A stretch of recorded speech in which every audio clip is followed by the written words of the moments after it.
सिद्धियां तीन तरह की होती हैं। एक तो जो सबसे इंटेलिजेंट थे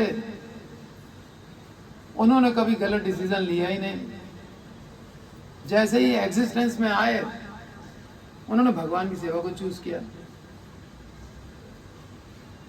उनको बोलते हैं नित्य सिद्ध। वो कभी बद्धावस्था में रहे ही नहीं, वो भगवान के धाम में शुरू से थे, हैं, रहेंगे। दूसरे होते हैं कृपा सिद्ध। भगवान का अवतार काल चल रहा है, कृष्ण का अवतार हुआ, पूतना आई, भगवान की कृपा से सिद्ध होकर के धाम चली गई।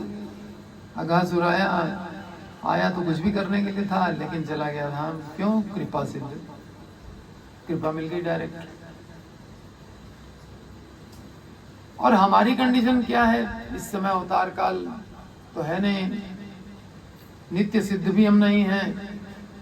तीसरा ही बचा साधन। अब साधन सिद्धि का मार्ग बचा हुआ है मेरे लिए, तीसरा वाला। ठीक है, अब बिल्कुल सिद्धि की सोचा ही ना, गधों की तरह, पशुओं की तरह अपना जीवन बिता दें बिना शास्त्र समझे बूझे कि गीता में हमने पढ़ लिया है, भगवान ने कहा है कर्म करो। ये गीता पढ़ लिए, भगवान ने गीता में कहा है कर्म के बगैर तुम रह नहीं पाओगे। कर्म करो क्या कहेंगे भगवान? कर्म तो कर ही रहा है। सर्वोत्तम कर्म करना है। सर्वोत्तम कर्म क्या है? ये भगवान ने छठे 7वें अध्याय से लेकर के 12वें तक बताया है, भक्ति योग। और भक्ति योग स्टार्ट करते ही सबसे पहला वर्ड क्या है?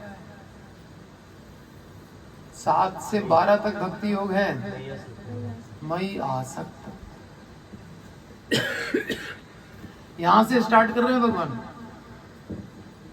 कि आसक्ति रखो मुझ में, बाकी सब बाद में बताऊंगा, लेकिन पहला काम तो तुमको क्या करना है? मई आसक्त मना, मन मुझ में आसक्त। ये भक्ति योग शुरू हुआ है, क्योंकि इसके बगैर क्या भक्ति करेगा?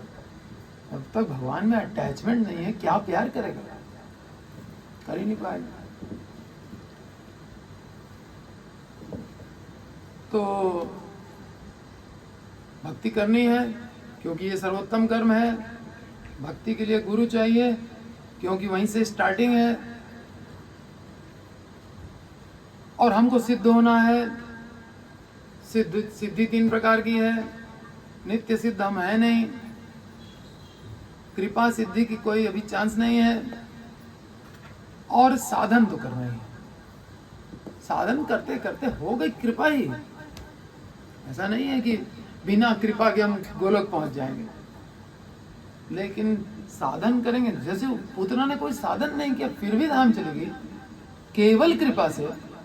अभी केवल कृपा वाला मार्ग फिलहाल के लिए रोका हुआ है, वो अवतार काल में होता है। अभी हमको साधन करना है और भगवान कृपा करें।